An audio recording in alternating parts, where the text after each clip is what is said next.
Alfa Bravo, masuk. Bila ada gosip masuk, sepantas kilat Cik Koci masuk kereta. Gosip dalam kereta.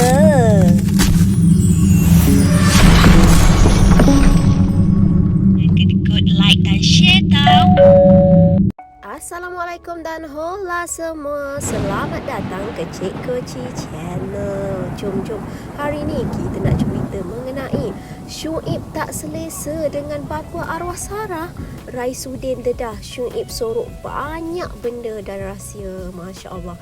Ya ke? Okey, jom kita tengok cerita selanjutnya. Mengaju pertanyaan kepada Raisuddin mengenai keadaan Syuib di matanya selepas kehilangan Siti Sarah, kata penyanyi era 80-an ini dia tidak menolak menantu lelakinya itu masih belum benar-benar pulih daripada beban ralat, rindu, sedih dan pedihnya patah hati.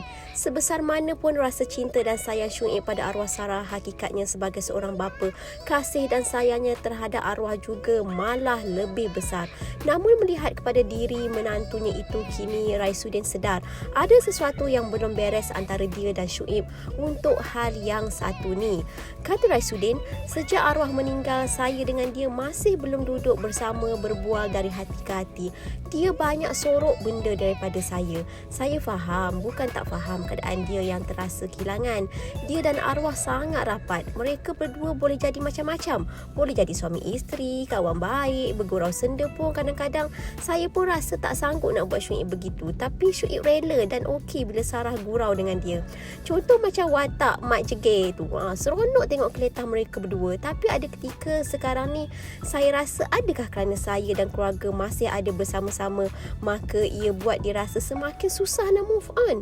Sesekali terbit pertanyaan begitu. Begitulah kata Raisuddin.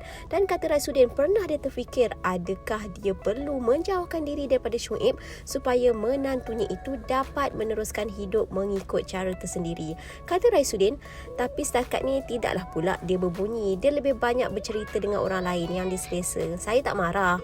Faham keadaan dia, bermakna dia letakkan saya ni pada kedudukan begitu tinggi dan dia hormat. Mungkin juga dia takut saya rasa sedih sepertinya. Dia pun tahu sejarah saya dengan arwah anak macam mana. Sangat rapat. Saya fikir nanti perlu ada satu ruang untuk kami berdua bersama-sama duduk berbual dari hati ke hati. Begitulah kata Raisuddin.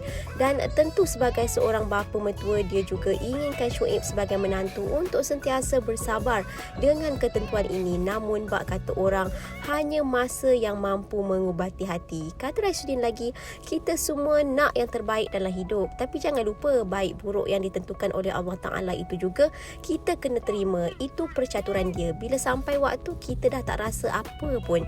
Sebab kita selalu fikirkan dunia kita, usia kita, wahal orang yang lebih awal daripada kita pernah berlaku hal begini juga.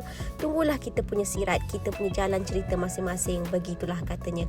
Dan selain itu, kata Raisuddin, sambutan Aidilfitri juga mungkin tidak seceria dahulu.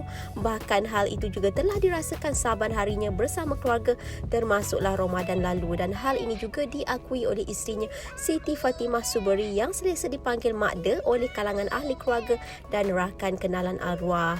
Katanya, puasa pun dah terasa sebab kami semua masih terasa dia ada. Selama ni dia umpama penyeri dalam rumah itu. Sekarang rumah jadi sunyi sangat. Bila dia pergi, dia seolah-olah telah membawa sekali seri itu. Dia harus ada. Raya kali ni pun tak tahu nak kata macam mana. Kalau di rumah memang bab makanan dia sangat jaga dan tidak lokek. Tak pernahlah di rumah tu terputus makanan. Kita akan cari masa sama-sama berkumpul. Di rumah memang sudah jadi kebiasaan. Begitulah kata Raisuddin dengan nada yang sedih. Apapun kita doakanlah agar arwah Sarah dicucuri rahmat dan semoga hubungan menantu dan mertua ini menjadi lebih mesra, lebih baik, insya-Allah. Dari subuh, Cik Koci bagi gosip terbaik semestinya dalam kereta. Terkadang mengejutkan. Sampailah ke malam. Jangan kedekut like dan share tau. #sepantas kilat.